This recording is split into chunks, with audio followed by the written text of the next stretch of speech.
Hey guys, did you know that poor posture can impact not only how you feel, but also how you function? So yes, it could lead to those aches and pains, but it could also impact your breathing, your blood circulation, your energy levels, and your mental status. So that could lead to things like anxiety and depression, and an overall feeling of increased stress. So if you're like your typical American, you probably have poor posture. So first off, let's do a quick posture check. If you're sitting down, you should be sitting with your legs at 90 degrees and your feet flat on the floor.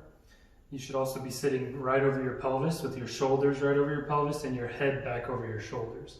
If you're at a desk, you should have your keyboard at a nice reachable level to where you're not reaching for it, and your monitor up at eye level.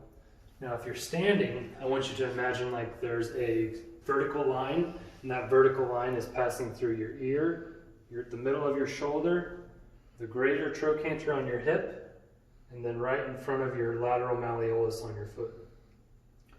Now, if we look at this poster, it kind of goes into text neck, and you can kind of see that this is what our average American looks like nowadays as they're looking down at their phone or some sort of other technology. And you can see the stress that it's putting there on the neck. When we do this day in and day out, it can not only manifest as neck pain, but also neurological dysfunction, and it can also lead to early degeneration of the spine. One of the best ways to combat this poor posture is first off awareness. Now you know what correct posture is, and you could think about getting yourself into a better posture. So I want you guys to somehow come up with some sort of way that you guys could constantly be giving yourself a posture check throughout the day. Whether it's a sticky note on your computer or whether it's an alarm on your phone, just constantly be aware of getting your body into proper alignment.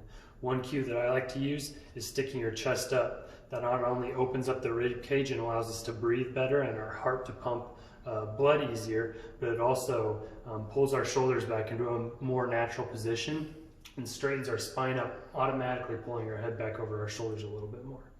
Another thing that you could do is come into the office and we could really dive deep into your health concerns. Here's a good example of somebody that was coming in with neck pain and headaches and low energy levels. When they first came in, if we look at their x-rays, they don't have that nice healthy curvature of their spine that we want to see. They actually have no curvature, and their head is actually over 2 inches farther in front of their shoulders than what we want it to be. You could see after a course of care, you can see we're starting to get that nice curve built back into the neck, and the head is actually over 1 inch closer back the way we want it to be. So if you're dealing with issues, neck pain, headaches, back pain, poor posture overall, give us a try.